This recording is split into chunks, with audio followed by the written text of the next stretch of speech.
रायजो राजा नोंथांमोन खुलुमबाय आं नोंथांमोनखौ बयखौबो आंनि बे चेनेलाव बरायनानै लाग्रोबाय खुलुमनानै जों नोंथांमोननि गेजेराव आं मोनसे कमेन्टनि सायाव भिडिअ बानायगोन आङो दाखालि नोंमोन कमेन्टनि सायाव आं भिडिअ बानायला नाथाय नैबे कमेन्टआ एसे बे जाय बिथांनो कमेन्ट हरदों आं बेनिल' फोरमायनानै होनो नागिरदों आं बिथांनो फोरमायनानै होगोन बिथाङा जे कमेन्टखौ लिरहरबाय बेवहाय जेनाखि एबसु आरो इउटुबारनि गेजेराव मोनसे माबा जाबाय थानायाव भिडिअ बानायनायाव बे गेजेराव हाबख'नानै मोनसे कमेन्ट लिरनानै हरदों जानो हागौ बिथाङा बारा मिथिया बा मिथिगौ बा आंनिफ्राय बिथाङा साबसिनै मिथिगौ बिथाङा फिल्डआव ओंखारनानै खामानि मावो जानांगौ बिथाङा इउपिपिएलनि जानो हागौ नङाबा बिथाङा लिरनाय नङामोन खोमा बिथाङा लिरदों कि थांनाय 15 आरो 2 थारमाने 17 बोसोर 17 बोसोराव बिपिएफआ माने जिर' जौगाथाय मावदों ओमफ्राय आंखौ माबा बोरैबा जाम्बा इउटुबार ना माबा होनो जाम्बा माने लाजिनांगौ जाहैबाय आरो बिपिएफआ जाम्बा इउटुबार इम्फो ना बिदि लिरदों आरो बियो नोंथांमोननो स्क्रिनाव होगोन कमेन्टखौ नोंथांमोना नायनो हागोन आरोखि दा बे आयदानि सायाव आं बुंनो नागिरदों आं रायलायगोन डिसकासन खालामगोन बिथाङा बुजिनांगौबा बिथाङा बुजिनो हागोन आरो बिथाङा जुदि बेफोरबायदिनो एन्सार खालामग्राखाबा बे गावनि सायाव सोनारबाय आरो खिन्थु आं नोंथांमोननो क्लियारिफिकेसन होनो जेसेबां हायो नाजागोन क्लियारिफिकेसना ओरैसो बिथाङा बुंदों बिथाङा आंनिफ्राय बैसोआव देरसिन ना समान समान ना दुइसिन आं मिथिला दे थेवब्लाबो आं बिथांनो मोजां बाथ्रा बुंगोन थांनाय 17 बोसोराव बिपिएफआ जिर' जौगाथाय मावदों होननानै नोंथाङा बाहा नुदों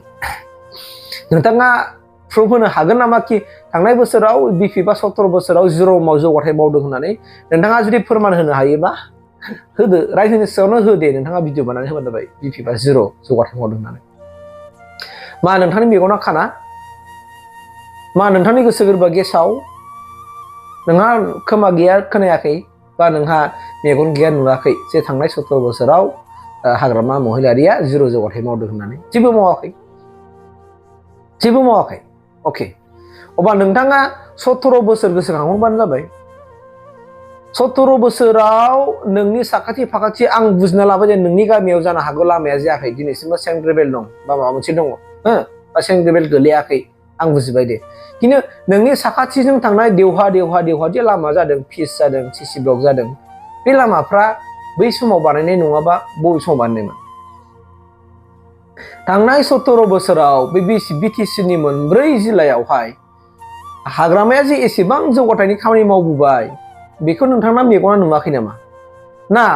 माने बेखौ बुंनानै लानोबा नोंथाङा लाजियो आरोना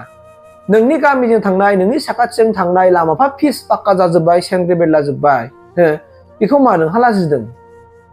ना नुवाखै नोंहा मेगना नों बेजोंनो गारि सालायलांगासिनो दं नों बेजोंनो थाबायलांगासिनो दं बे लामाखौ सोर बानाया हाग्रामा महिलारि साननि समाव सरकारनि शासननि समाव बानायबायब्रा अब्ला नोंथाङालाय माखौ जिर' जौगाथाय होनना बुंखो जानो हागौ आं बुजिदों नोंनि खामानि नोंनि गामियाव जाथ'वाखै आरो मोनफ्रोमबो गामियाव जाजोबखायाब्रा जाजोबा माने मावफुंजोबनो हाया समनिबो खोथा दं मानिबो खोथा दं नोंथाङा दिनै जेनेबा हमना लादो आं बुजिबाय नोंथाङा इउपिपिएलनि वार्कार बा सापर्टार जानो हागौ नोंथाङाबो बुंनो हागोन नामा कि जेसेबां दिनसिम थागोन माने प्रमद बर' सारा एसेबां दिनसिम मोनफ्रोमबो गामि सिङाव हाबनाय लामाफ्रा पाक्का जाजोबगोन सिसि ब्लक जाजोबगोन नोंथाङा लिरना होनो हागोन नामा हायोबा नोंथाङा लिरना होबानो जाबाय जे जाय खामानिया मावखांखाबाय दा मावनांगौ दंबावो जे लामाफोर गोबां सिसि ब्लक माबानो हेनथेननो गामि सिङाव हाबनाय गामि गोदान जायो लामा ओंखारदेरो अबेबा माबा मोनसे जायो लामा ओंखारो नै जाखांबाथाय बे लामाया बायफिननोसैलाय बेखौ रिफाइरिं खालामनांगौ जाना फैसैलाय स' बेफोरनि गेजेरावनो लामाफ्रा गाज्रि जानाय मोजां जानाय जायो स' अब्ला नों बे समाव मा प्रमद बर'खौबो नोङो दाय होगोन नामा बिदिबा होननोसै नामा बा नोंनो थामोन ना बे समाव मा नोंथां मानो जिर' जौगाथाय होनना बुंदों नोंथांनि खाथिजों थांनाय लामाफ्रा दिहा जाजोब्बाय पिस जाबाय दालां जाबाय पाक्का जाबाय अबेबा स्कुलनि बायहांखलनि सोमोन्दै स्कुला रिफाइरिं जाजोब्बाय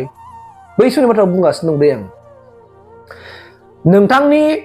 ओनसोलाव नोंथांनि गामियाव बिटिसि एकर्ड जायैनि सिगां बाइकआ गंसे दंमोन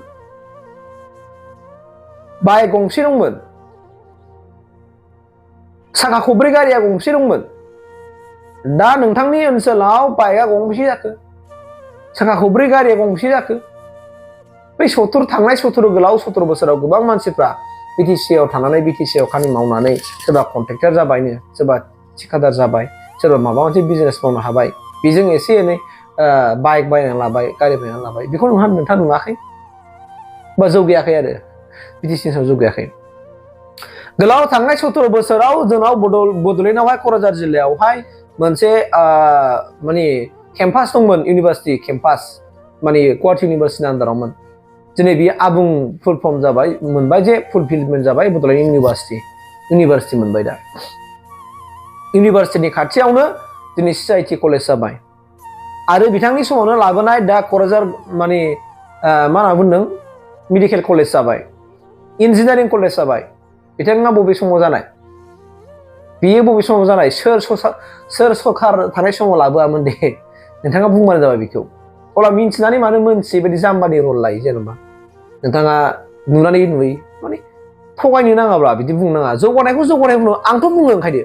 आङो सोरबा BPFनिबो दालाल नङा आं UPPनि दालाल नङा नोंथांमोनासो आंखौ बुङो UPPनि दालाल आंखौ BPFनिबो दालाल होननानै बेनिखायनो UPPनि मानसिफ्रा आंखौ BPFनि दालाल होननानै आंखौ रागा जोङो नों बियो BPFसो होनना बुङो आरे मा BPF मा UPP बिदि बुंग्रा मानसियाथ' लाजिनांगौ जाय मानसियानो बेबायदि बुंग्रा मानसि बिथांमोनानो दिनै UPPआव बारो बिथांमोनानो दिनै BPFआव बारो अब्ला मा दरखार नोंथांमोना कमेन्ट खालामनो गावखौ सांना नागिर गावखौ दांग्रोमना नागिर नोंथाङा माबायदि नोंनि गोसो गोरबोखौ दांग्रोम बेनिफ्राय आंखौ बुंबानो जाबाय आं UPPL ना BPF ना आं UPPनिफ्राय फैसा मोनजादों ना आं BPFनिफ्राय फैसा मोनजादों आं बुङो जेखौ बुङो आं नोंगौखौ बुंगोन बाहाय आंहा खुनु माबा मोनसे गैया मानोना आङो जौगाजानायखौ लुबैयो दा बेफोर थांबाय गासिबो BTCनि सिगां BTCआव मोनसे बेसेबां कन्ट्रेक्टरबो दंमोन दे हिसाब खालामलाय बर'आव बेसेबां बिजनेसमेन दंमोन साबेसे दंमोन दिनै बेसेबां जाखो बुहुद गोबां जायगाया लामाफ्रानो थाबायबा उरगा जाजोबोमोन हाब्रुआनो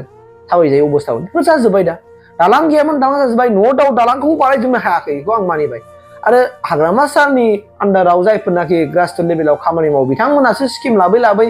थगायनानै जादोंब्रा बे थगायनानै जानायाथ' हाग्रामानि दाय नङाना हाग्रामाया बेखौ मिन्थियानो खिन्थु वार्कारफ्रासो मालाय दस्रा जानो दालांखौ खेबनानै हरबाय बास बेखौनो होननानै खिन्थु हाग्रामानि दाय जाबाय दा खिन्थु वार्कारफ्रासो बेखौ बना खालामदों आरो जानो हागौ बेफोरबायदि ओरै खेबनानै हरग्रा मानसिफ्रानो दा UPPआव जइन जाजोब्बाय नङा बिथांमोनानो दिनै जायफोर हाग्रामाखौ थगाय जाबोबाय खामानिखौनो लामा मावनांगौनो लामानि फैसा हरबाय दस्रानि प्रग्रेसखौ खेबनानै हरबाय फैसा बख'बाय मावथायाखै बेखौ हाग्रामायाव बरना होबाय खिन्थु बेफोरबायदि मानसिफ्रानो मावग्रा मानसिफ्रा दा UPPआव जइन जाजोबलायबाय होमबा नायदो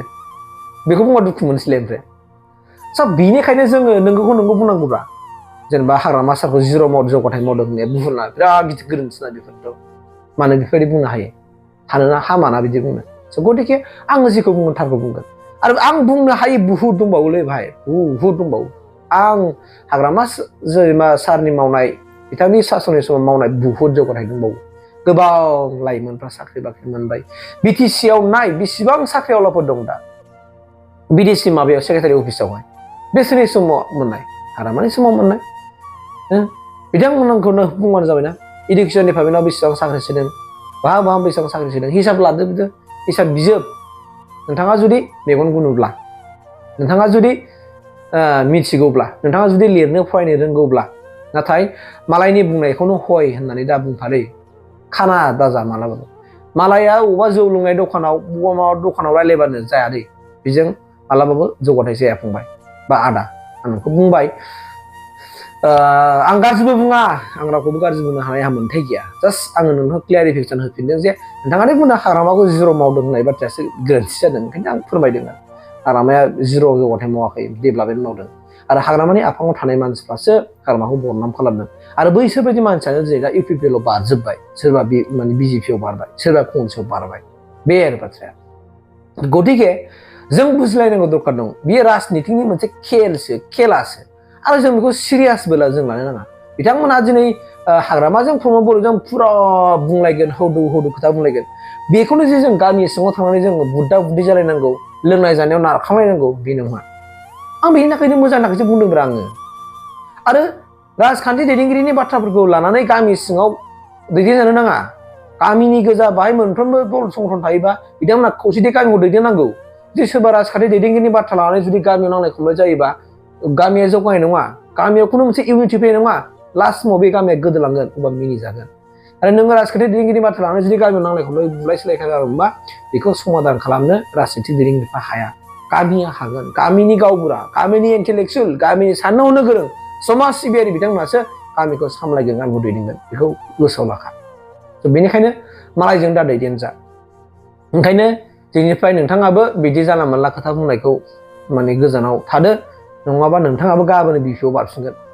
बे खिन्थु आं बेफोरबायदि ओरै बारलि नङा रेकर्ड नोंथांमोना बुथुम मोनोब्ला जुदि आंखौ नोंथांमोना जुदि रेकर्ड बुथुमनानै जुदि मोनो आङो ओरै बिपिएफआव मोनो इउपिपिएलआव बारबाय बिपिपिएलआव मोनो आं बिपिअआव बारबाय बिपिएफआव मोनो कंग्रेसआव बारबाय कंग्रेसआवनो आं बिजेपिआव बारबाय जुदि आंहा जुदि राजनितिकआव जुदि बारला बारलि ओरै मोखांनि बायदि ओरै फिनजा बारलायनाय जुदि रेकर्ड दङब्ला नोंथांमोना आंनो बुथुमनानै प्रुफ हो आं जुदि बबेनिफ्राय बारनानै बबेयाव सारेन्डार जानाय सहाय जानाय दङब्ला आङो 1 लाख इनाम होगोन सोरबा जुदि आंखौ प्रुफ होनो हायोब्ला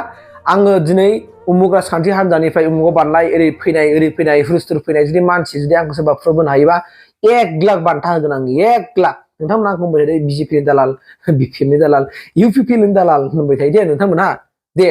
आंनि गामि खाथि खालानि गामिनि मानसिफोरा आंनो बुथुमनानै खिथाहर बिथांमोननो जायफोर बुथुमो बिथांमोननो 1 लाख प्राइज होनां सोर बिथांमोना होनो हायो आंखौ उमुक पार्टिसिमोन बिथाङा उमुक पार्टियाव ज्राव बारबायलै होननानै उमुक पार्टिमोन उमुक बारबाय होननानै जुदि होनो हायो 1 लाख बान्था इनाम होबाय आं